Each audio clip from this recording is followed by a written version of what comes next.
What happens when we die? This question has puzzled humanity for millennia, igniting countless debates, philosophies, and beliefs. For many, death represents the great unknown, an inevitable event that marks the cessation of life as we know it. But does it truly signify the end? Or could consciousness, that mysterious and ever-elusive facet of our existence, transcend death, continuing in ways we can scarcely imagine?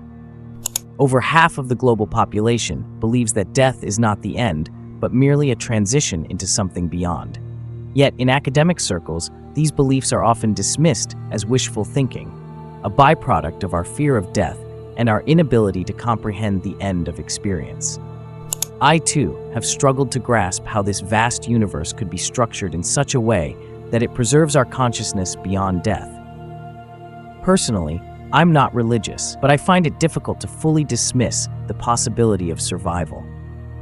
Despite the incredible advancements of modern science, reality remains a deeply mysterious place. After all, even some of the brightest minds in philosophy and science argue that our entire reality might be a simulation, crafted by an advanced civilization with motives beyond our understanding. If we do live in a simulation, as many speculate, then all bets are off regarding what we might experience after death. The rules of the game would be completely up for grabs. Interestingly, many people point to phenomena such as near-death experiences, commonly known as NDEs, or apparent cases of reincarnation, as evidence that something does survive beyond death. In the realm of the paranormal, there are numerous reports of strange occurrences that defy ordinary explanations. While I've personally read about many such cases, I remain skeptical of these phenomena. That said, I cannot fully reject the possibility of life after death. In fact, I'm convinced that consciousness continues after death, not because of paranormal evidence, but due to a philosophical argument I encountered much later in life.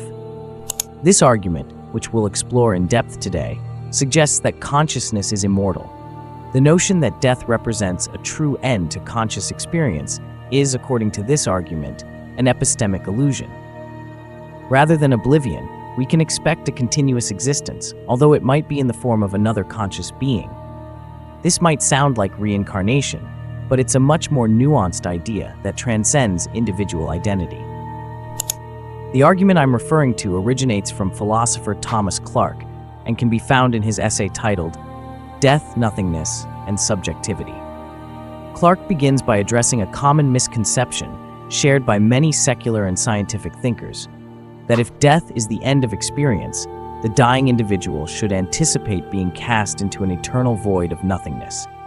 Clarke points out that this idea stems from the mistaken belief that nothingness after death is a kind of positive nothing, akin to a dark, endless ocean into which we fall.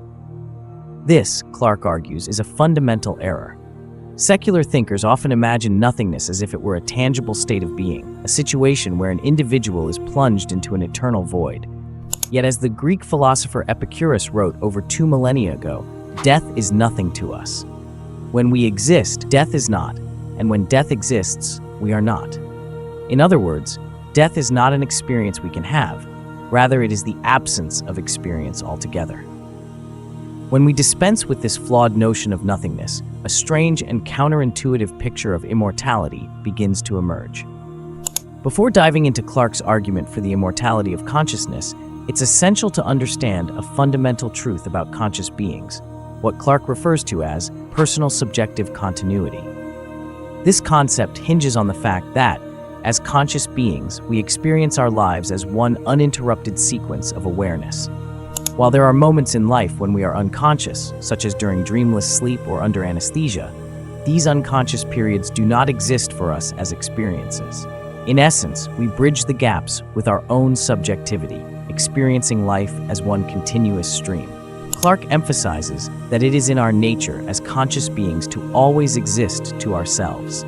Even though our lives are bracketed by birth and death, we have no memory of the billions of years that passed before we were born, and we should not expect to be plunged into an eternal void after death. Instead, Clarke argues that death will not mark the end of experience. To better understand this, let's consider a thought experiment. We will call it the teleporter paradox. Imagine that in the near future, teleportation technology becomes a reality. This teleportation device functions by scanning the entire molecular structure of a person, disassembling them at one location, and then recreating them atom by atom at another. From the perspective of the teleported individual, the process is instantaneous. They enter the device in one city, and moments later, they are reassembled in another city. The person feels like the same individual, experiencing no break in consciousness or identity. However, here's the paradox. What happens to the original person who was disassembled at the first location? Are they truly destroyed? And if so, does the person reassembled on the other side still qualify as the same person, or are they merely a perfect copy? Let's explore two potential outcomes to unpack the mystery. In the first outcome, the teleporter works as intended. The original person's body is indeed disassembled, but their consciousness seems to transfer seamlessly to the new body. From the individual's perspective, they feel no gap in their experience of self. They step out of the teleporter feeling like the same person, with their memories, personality, and identity intact.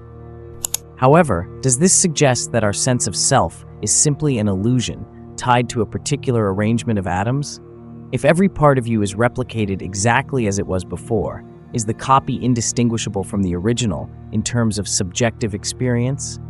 This forces us to question whether identity is tied to continuity of the physical body, or if it can exist independently, as long as the mental experience remains unbroken. Now consider a second outcome. Imagine the teleporter malfunctions, and instead of disassembling the original person, it merely creates a duplicate at the destination.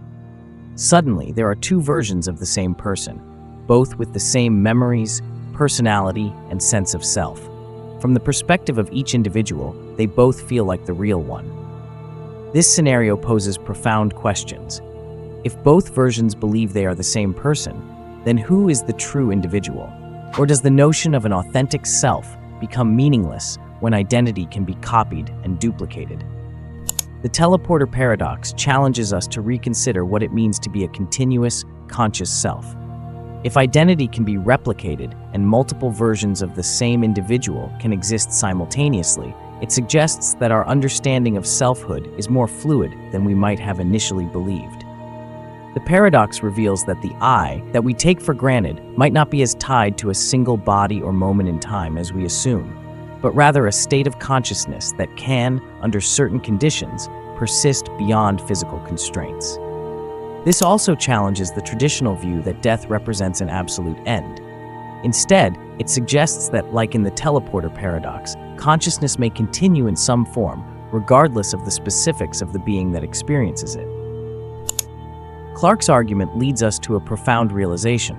What we truly are is not our individual identity, but consciousness itself, or what he refers to as generic subjectivity. This concept transcends individual existence, suggesting that consciousness continues beyond death, not as a specific person, but as consciousness itself. When we die, consciousness doesn't cease, rather it reemerges in new forms. This view challenges traditional notions of reincarnation, where the self is reborn into a new body.